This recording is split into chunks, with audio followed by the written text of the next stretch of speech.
আমার ছাদ বাগানে দেখুন কত সুন্দর সুন্দর গোলাপ ফুটে আছে। তবে গোলাপগুলো যখন এই যে এভাবে নষ্ট হয়ে যায় তখন কিন্তু এগুলো কেটে দিতে হয়।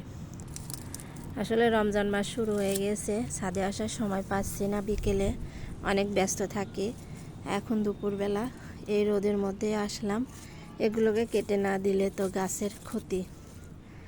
এই যে 3টা পাতা সহ আমি এখান থেকে কেটে দিব।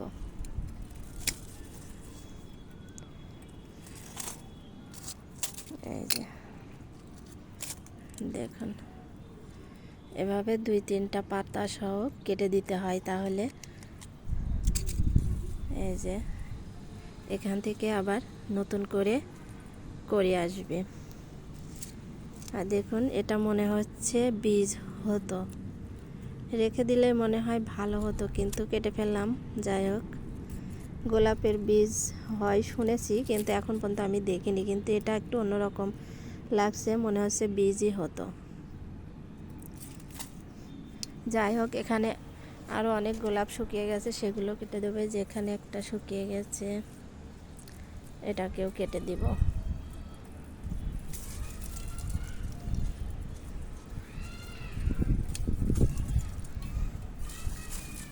যেটা পড়ে গেল, এভাবে গোলাপ শুকিয়ে যাওয়ার পরে কেটে দিতে হয়। দেখুন কতগুলো গোলাপ ফুটে আছে বাগানে। এই যে এটা একটা কড়ি, এটা সাদা রঙের, কিন্তু কড়ি অবস্থায় গোলাপি থাকে।